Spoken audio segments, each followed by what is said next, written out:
യേശുവിനെ അനുഗമിച്ച അനേകായിരം ജനങ്ങളെക്കാൾ തുടക്കം വെറും ആവേശം കൊണ്ടും ജിജ്ഞാസയോടും മാത്രം നോക്കിക്കണ്ട വലിയ പുരുഷാരത്തെക്കാൾ അതിശക്തമായ ഒരു ചാലകമായി മാറിയ 12 പേരുടെ ഉള്ളിൽ വ്യാപരിച്ചത് പരിശുദ്ധാത്മാവിൻ്റെ ശക്തിയായിരുന്നു.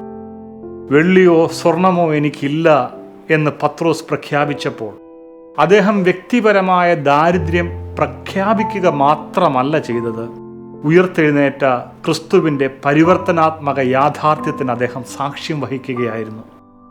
പണമൂല്യത്തെ മറികടക്കുന്ന ഒരു ശക്തി.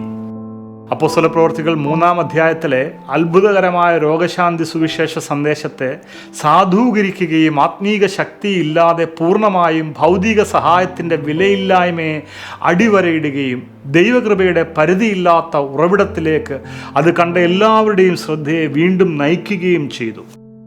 അങ്ങനെ പത്രോസിൻ്റെ എളിമയുള്ള വാചകം യഥാർത്ഥ സമ്പത്ത് എവിടെയാണ് സ്ഥിതി ചെയ്യുന്നത് എന്നതിൻ്റെ കാലാതീതമായ ഓർമ്മപ്പെടുത്തലായി മാറുന്നു.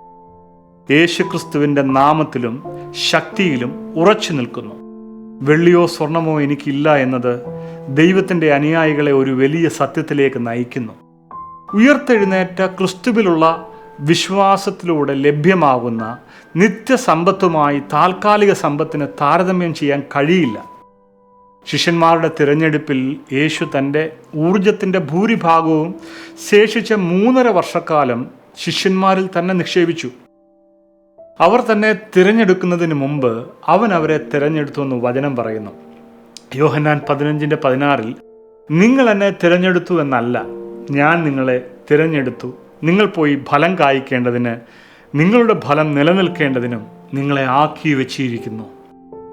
യോർദാൻ നദിക്കടുത്തുള്ള മരുഭൂമിയിൽ യേശുവിനെ കാണുന്ന യോഹന്നാൻ യേശുവിനെക്കുറിച്ച് ഒറ്റയടിക്ക് വിളിച്ചു പറയുന്നു, ഇതാ ദൈവത്തിൻ്റെ കുഞ്ഞാട്. അന്ത്രയോസും യോഹന്നാനും മറ്റുള്ളവരും അവിടെ ഉണ്ടായിരുന്നു. കാരണം അവർ ഇതിനകം തന്നെ യോഹന്നാൻ സ്നാപകൻ്റെ ശിഷ്യന്മാരായിരുന്നു. എന്നാൽ അവരുടെ ഗുരു യേശുവിനെക്കുറിച്ച് ഒറ്റയടിക്ക് വിളിച്ചു പറയുന്ന വാക്കുകൾ കേട്ടപ്പോൾ അവർ യേശുവിനെ അനുഗമിച്ചു, യേശുവിൻ്റെ പുറകിന് പോയി. യോഹന്നാൻ പറയുന്ന വാക്കുകളിൽ വ്യാപരിക്കുന്ന ദൈവശക്തിയാണ് ക്രിസ്തു ആരാണെന്നുള്ള വെളിപ്പാട് ശിഷ്യന്മാർക്ക് നൽകിയത്. അത് അവരുടെ വിളിയുടെ ആദ്യ ഘട്ടമായിരുന്നു. അത് പരിവർത്തനത്തിലേക്കുള്ള ഒരു ആഹ്വാനമായിരുന്നു. ഓരോ ശിഷ്യനും ആദ്യം രക്ഷയിലേക്ക് എങ്ങനെ വിളിക്കപ്പെടുന്നു എന്ന് ഇത് ചിത്രീകരിക്കുന്നു.